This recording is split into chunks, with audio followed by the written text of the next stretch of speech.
In this lecture, we're looking at Unitarianism, Baptists, and Quakers. And if there's any title in this series for church history that's going to cause something of a head-scratcher, it might be this one. How do all three of these things hang together? In the modern world, and historically, these three are not the same church, nor do they necessarily spring from the same well. Well, the answer is that all three have some roots back in the 16th century, some more, some less, with the movement that we today call Anabaptism. And so we're going to reach back into the 16th century, and we're going to define what Anabaptist theology or impulses are, and then we're going to bring that forward into the 17th century when you begin to see some of the changes denominationally, some of the break-off groups from the established church, in particular in the English-speaking world. And we're going to notice all the changes and the upheaval that happens here in the churches that gives rise to lots of different impulses that will shape the New World and the American context going forward. The Anabaptist impulse was there right from the beginning in the Reformation. The problem with Anabaptism, though, is it's virtually impossible to define theologically. As we'll see here, there are a number of different theological impulses and emphases. Some become relatively anti-Christian. They strike out in new philosophical directions. Others are heretical, and others are perfectly comfortable theologically with 98%, let's say, of what Christianity has said in the Protestant world. But they're concerned with some of the lack of conviction that they see in men like Luther, Calvin, and Cranmer. Anabaptist, the name, was a pejorative word used to describe these radicals there in the 16th century. The Greek prefix ana just means again, so an Anabaptist is someone who baptizes again. Now often this word becomes nearly synonymous, as we'll see in a minute, with almost the 21st century word terrorist. The fear of Anabaptism was so great because of a few key events in the 16th century that to be called an Anabaptist for a long time would be synonymous again with calling someone a terrorist, or in an earlier part of the 20th century, calling someone a Nazi. It just has a built-in negative connotation and a real fear built into the 16th century. Theologically, though, Anabaptism are hardly monolithic. There really is more of a spectrum, you might say, if you want to try and determine and plot the fidelity of Anabaptist thinking.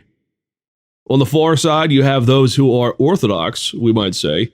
They're orthodox on the Trinity, orthodox on Christology, on the cross, on the gospel. They just differ with how the gospel is supposed to be lived out in this life. On the other end of the spectrum, though, you have those who eventually say that Protestantism, or Anabaptist theology, if they adopt that name, means that we essentially need to throw everything out and start over. We need to refound the Christian faith on either new principles, maybe rationalism, maybe emotionalism, maybe apocalyptic visions. But we need to start over.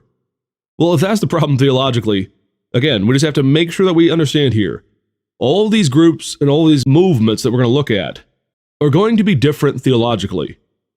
They are, however, going to share a number of marks that they almost always affirm together. And it's these marks that define someone, at least historically speaking, as being Anabaptist. And there are 5 of them. Now, these are 5 that historians have generally come up with. Some historians have 3, some historians have 6 or 7. This is really just kind of a made-up list here, so there is no confessional standard of Anabaptism that has these 5 marks. But as we look around the spectrum, over 150 years, and across all of Europe, you tend to see things like the following. First of all, primitivism. Primitivism is the idea that the church essentially, right off the bat, after the apostolic age, went downhill and corrupted itself. In other words, Anabaptists tend to be relatively negative about the subject of church history. They think things like tradition, practice, patristic witness, medieval, Reformation, whatever, are themselves suspect. You might say that a primitivist wants to see the book of Acts not as descriptive, but as prescriptive. What do I mean? Well, in the book of Acts, of course, you see all kinds of things that the church does not necessarily always believe have to be reenacted in every church ever since. Take the selling of all goods and holding things in common. a kind of communal living. Well, the church has said that is descriptive of what the first century church was doing, but there are no commands to do this going forward. The church, therefore, does not have to do this. They certainly can if they wish, but it's not prescriptive in that sense. Well, Anabaptists will say you're playing selective favorites with certain passages. A primitivist, in other words, will avoid just about any implication from anything that arises outside of either the book of Acts or the scriptures themselves. Now, this is not typically the Protestant or the Catholic position, but this is where Anabaptism comes from, and it's a real defining mark. Secondly, pacifism. There are actually a significant number of Anabaptists today who are theologians who have written on this subject, and they go back centuries on this argument. A pacifist in this sense is not a protester per se. Rather, they are those who believe that the church must never either participate nor support war or violence on any front. None whatsoever. In fact, the church's position should always be the hope and the prayer for the cessation of violence. They do not take sides. There is no just war. Thirdly, in coming out of that, Anabaptists tend to be relatively anti-society. Now, they're not dystopian. Some seek the upheaval and overthrowing of society, but they're actually usually in the minority. Most simply avoid society. They see that there is no benign reality of civil life. Being part of the culture often means that you are sacrificing who you are as a Christian. And within Anabaptist traditions, particularly the more robust ones on this issue of society, there is an element of shunning and of separation that goes on within their communities. Take, for example, the Old Amish, which are very familiar to those who live in America, the Pennsylvania Dutch, as they're often called. Well, they are perhaps the best example in the modern world of this idea of being anti-society, which in their context today is wrapped up with anti-technology, as well as the issue of shunning. Those who embrace the things of the world around them, particularly if they embrace them fully, are eventually shunned from the community itself. To be a part of the community means to be anti-society and about that community in and of itself. The Christian community in an Anabaptist world is very often conceived as being its own society, and therefore any dabbling with the world around it, even if it claims to be Christian, is a fundamental rejection of who you are as part of that community, and therefore, possibly, you could be shunned. Fourthly, anti-tradition. This is wrapped up in the primitive issue, but this is important to separate. Typically within an Anabaptist community, there is what I like to call an allergy to the question of tradition. Nothing is supposed to be based on tradition. And again, there are all kinds of varieties here, but in general, there is usually some locus of tradition that is being avoided, whether it's an avoidance of worship music of certain kinds, or maybe it's an avoidance of having ordained clergy, because clergy is some made-up tradition from the history of the church. It could be any number of different things, but there's always a locus of fear based around some tradition that they feel is a corrupting agent within their community. Fifthly and lastly, there is a relative amount of being anti-hierarchy or anti-clergy within most Anabaptist communities. Now, again, there's a spectrum here. Some have clergy, but they are considered to be just laymen who are called out to do the preaching or the organizational leadership. In other cases, there are no preachers or clergy, and it's simply any head of a household has the right to stand up and deliver a message or something like this. So you generally can't find a universal application of clergy or non-clergy within Anabaptist communities, but you tend to find a general trend away from anything like clergy-led churches or synodal forms of government or anything like this. At the very least, there's a aversion to things like laws and constitutions and anything that would ground the church as more than the community of the faithful that come together in love and in harmony. The rules and the laws and the hierarchies that we see in denominations are often avoided in an Anabaptist community over the centuries. Okay, so that's the defining marks. As you can see, a very, very aggressive, concerned group of folks there in the 16th century. Well, how did they get going? Well, there's all kinds of different answers. Depends on the historian, depends on the group. By and large, though, it comes down to one or two answers, and there's no way to figure this out because there's no smoking gun. Some historians believe that there's one single cause, one single moment when Anabaptism emerges onto the European scene. Others see it as arising from multiple sources or from 3 or 4 different places almost at once. I'm going to avoid this debate because it helps nobody. At this point, though, we need to know that there were 3 main places, 3 dominant places at least, where the Anabaptist voice began to emerge, and they have 3 different emphases within them. In the Lutheran German territories, there were 2 relatively isolated but still connected groups whose primary focus and primary emphasis was on social upheaval and an overturning of the old order. These 2 groups were the Zwickau Prophets, a somewhat apocalyptic group that was short-lived that attempted to apply the Luther gospel in a relatively radical way. There was also the teachings and the peasants' revolt that was surrounding the man by the name of Thomas Müntzer. Müntzer really is more of a 16th century socialist, you might say, or a communist, though both of those words are wildly anachronistic. Still, Marxist historians and scholars have always looked back on Müntzer as one of their own.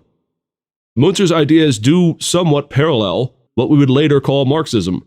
He wants to overthrow the establishment of the hierarchies of princes and all these kinds of things, to raise up the peasant working classes, and to redistribute wealth to whatever extent that he can. And there was famously in the 1520s the German Peasants' Revolt, which attempted in many ways to do this. Anabaptism, in other words, in the Lutheran territories in the 1520s, was more about social unrest and upheaval. It feels almost like the 60s and 70s in the American context, with everything from the hippie movement to civil rights, all of these upheavals of the traditional values of culture. Luther, of course, in response to this, is just scathing. He wrote a very famous book called On the Murdering, Thieving Hordes of Peasants, in which he calls for, frankly, some of the worst capital punishment to be meted out on anyone who rebelled in the name of the gospel. So that's one. The second group in the 16th century is often cited as the first, and it truly is. It's the first instance that we have of anything that is Anabaptist. This group, though, happens in the city of Zurich, and they are principally theological. These are the folks who are Protestant on all points, except they differ, in this case, with Zwingli and his willingness to go to the furthest mile to enforce the Reformation. Zwingli, you see, had to compromise at times with the city council. Often the city council agreed with Zwingli, but would not go along with his timing on things. Well, there arose a group there in Zurich, men who were actually sitting under Zwingli's preaching, who began to be alarmed and dissuaded that Zwingli had the church's best interests because he was so in bed with the city council, and he was so beholden to whatever they decided. The men here are Conrad Grebel, Mainz, and Blaurock. These men believe that the scriptures call for immediate action, and they use the Protestant principles that Zwingli is preaching to come up with a few alternative positions on things as they read their Bible. First and foremost, though, the main one was they came to believe that infant baptism was wrong, that it was not part of Scripture. And so the first dated believer's baptism that we have on the books from this period is on January 21st, 1525, when Grebel baptized Blaurock in the home of Mainz, there in Zurich. Again, though, this is more theological. This is not an attempt to change the categories, to throw out doctrine. Rather, it's an attempt to radicalize, and it is uncomfortable with collaborating on the church's activities with the state. Thirdly and lastly, in the 16th century, you have the Dutch Anabaptist movement, which is frankly one of the more troubling ones. The Dutch Anabaptist movement trends towards pretty wild, apocalyptic, visionary type things. A lot of this comes from a particular man by the name of Melchior Hoffman. Hoffman had all kinds of visionary, ecstatic moments, and he began to preach the end times. He said that the end times are upon us, that they are going to happen at any moment. Well, in the city of Münster, up there in the northwestern part of Germany, there were 3 men who began to adopt some of Hoffman's ideas and to develop some of their own. The men were Bernard Rothman, John Mathis, and John of Leyden. What happens in the city of Munster, though, is all three of these men, from 1534 to 1535, essentially have a hostile takeover of the city. It begins in particular with Bernard Rothman, who is claiming that Munster is the New Jerusalem. Now, Rothman is a lay person. He's not theologically trained, but he is proclaiming that he has ecstatic visions, and therefore he speaks for Christ. He and his entourage are eventually voted into the city council, at which point they depose just about everyone and make themselves nothing less than a theocracy. Jan Mathis is one of his right-hand men, and there's all kinds of crazy, ecstatic experiences going on here. Eventually, the bishop from the region brings an army and he besieges the city, attempting to get it back. At which point, Jan Mathis, getting a vision that he is the new Gideon, rides out with just 30 men against a pretty well-defended army, and they are quickly cut down because apparently his vision was incorrect.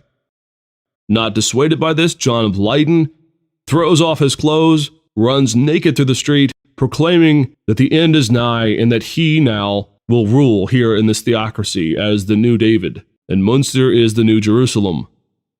Nourishing the crazy just a bit more, John of Leyden actually then reimposes polygamy, and quite naturally he takes 16 wives, because whenever people reimpose polygamy, it usually means I get your wife, but you don't get any of mine. Sort of strange twist that always seems to happen with these types of cults. In the end, the city falls, and all of the men that are involved with this are eventually tortured, then executed, and their bones are strung up in cages and hung in the church tower of St. Lambert's Church. I actually studied for a year at the University of Munster after college, and I can tell you, if you go there, you can go to St. Lambert's Church to this day, and the 3 cages of the torturing of these men still hang in the tower there. So in 1535, again, this is why so much of the perception of Anabaptism is that it has terrorist impulses and that it will overthrow the world. Because in the German context and in the Dutch context, there were things that trended this way, certainly. Well, how does all this connect to the Quakers, to the Baptists, and to the Unitarians? Well, simply put, throughout the 16th century, the majority of the Anabaptist impulse is stifled. Most countries, whether Catholic or Protestant, for fear of the apocalyptic uprising and the quasi-aggressive and angry and violent actions of Anabaptists, which is ironic given their status as pacifist.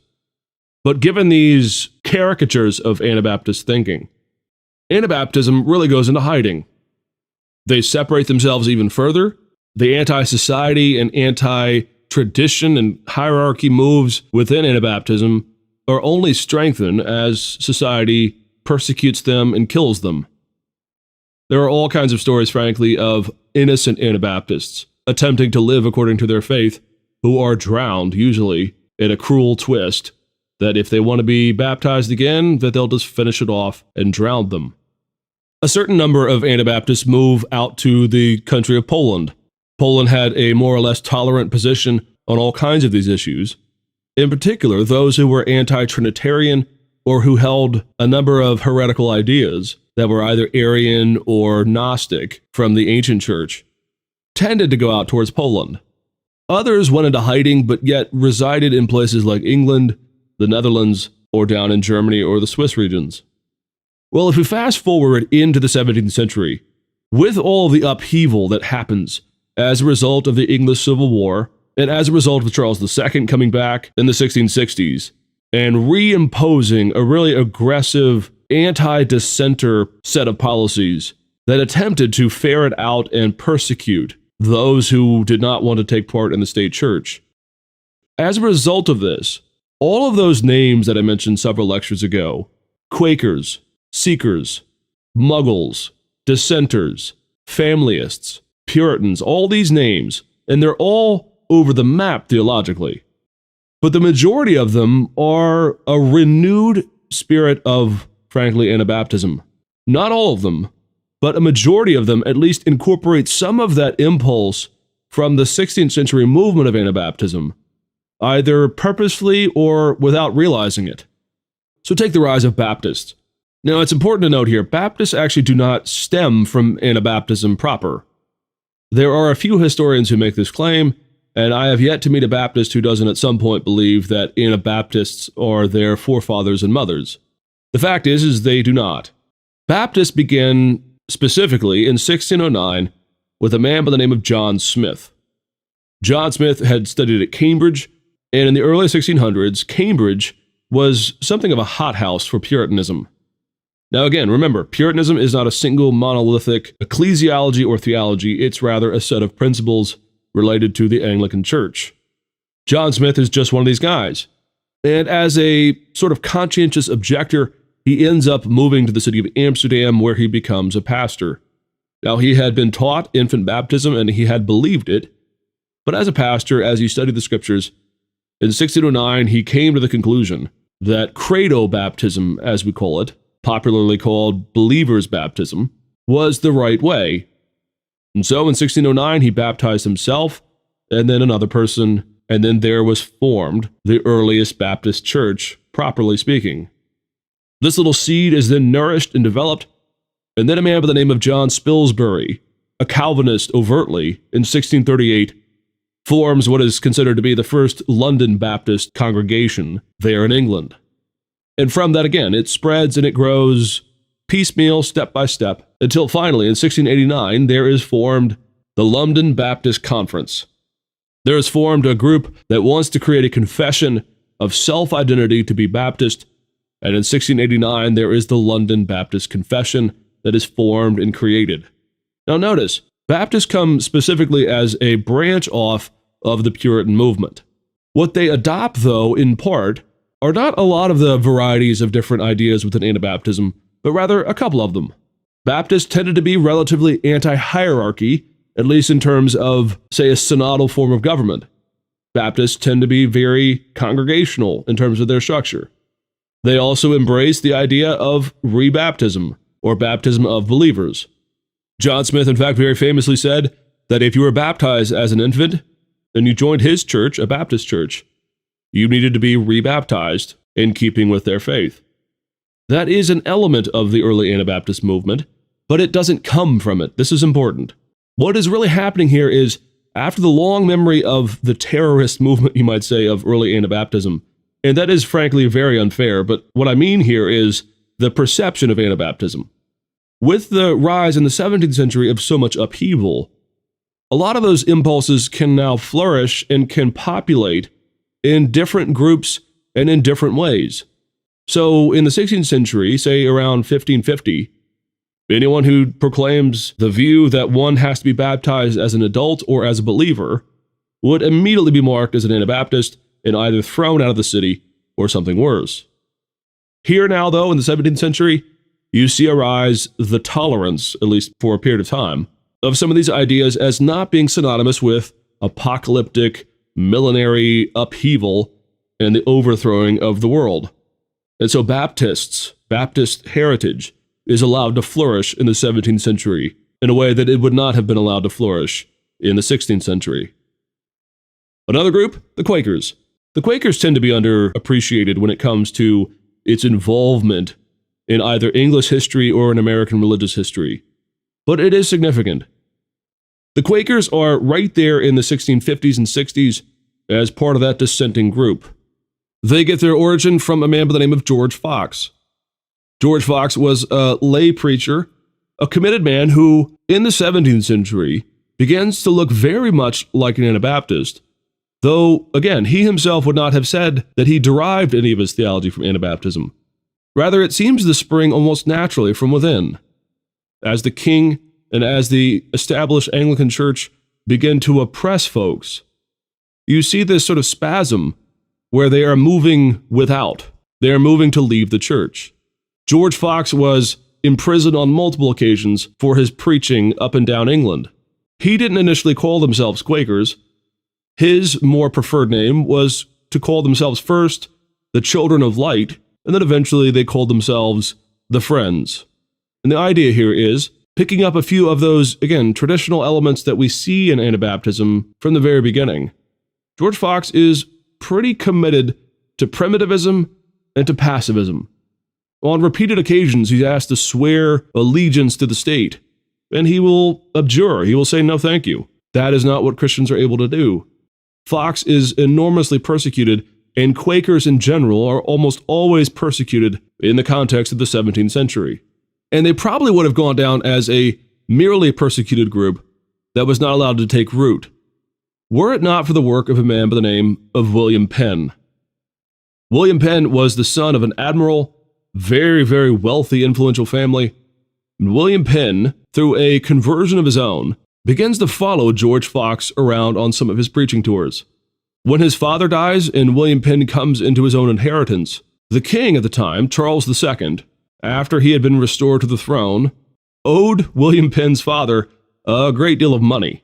Well, some Quaker groups before William Penn really took ownership of it had attempted to flee to the New World. Some of the ideas there, of course, is the same as the Pilgrims. Flee to the New World and you can live your faith out in a manner that is safe for you, in which no one will interfere with you. The problem, though, is the Quakers landed in Puritan New England, and unfortunately, these Puritans equally were as oppressive and dismissive of Quaker theology or Quaker churches as anyone was back in the English world. At times, it was even torturous. Well, William Penn, again, the king in his debt, goes and asks for land to be given to him for the establishment of a free society of people like the Quakers. And sure enough, Charles relents and says sure. And there are two main pieces of property that are given: the Delaware Valley, which will eventually, of course, become the state of Delaware, in an area that William Penn eventually called Sylvania. Now, in Latin, Sylvania just means the forest or the wood. So when you go to the area of Transylvania, the name means through the woods or on the other side of the woods. Well, William Penn named this area Sylvania because of the rich, dense forests all in this area. And eventually the colony and later the state will become Pennsylvania, named after him. During these days in the 17th century, Pennsylvania becomes a bastion and a near utopia, frankly, for all kinds of disaffected, persecuted groups that are either not welcomed in England nor in New England. And it is for this reason that Quakers, Mennonites, Hutterites, Amish, both old and new, and all kinds of folks moved to Pennsylvania to establish a freedom of religion colony there in the midst of the New World. So the legacy of Quakers and of other groups of these dissenting groups, through the work of William Penn in particular, find a home where they can be safe and free from persecution or oppression. It's not always perfect, but it's better than they had before. Lastly, the Unitarians. Their heritage in England is significant, not so much in the 17th century, but by the end of the 17th century and on into the 18th century. A lot of those groups that had moved out to Poland do eventually become, we might say today, Unitarian. That is to say, they take a more or less Arian view of Christ. They take a non-creedal, non-confessional view of religion in general. And there is a accent placed on peace, prosperity, and simply not discussing things that divide us, bringing the brotherhood of men together beneath the fatherhood of God. As the history of English culture wears on, after the shakeout of the dissenting groups, some being oppressed, some moving to the New World, it is as the 17th century comes to a close, and as we move into the 18th century, with the rise of the Enlightenment and of deism, that the Unitarian Church as well begins to take root there in England, and eventually in the New World. What does all this mean? There has always been a radical movement within Protestantism. There have always been some who reject things that they consider to be holdovers from the Catholic Church. And though all of these different groups are wildly different theologically, and have different ecclesiologies and different structures, and different commitments to the scriptures at different points, all of them arise from a similar impulse, which is to be radical for their faith, and to not simply accept an involvement of the church with the state.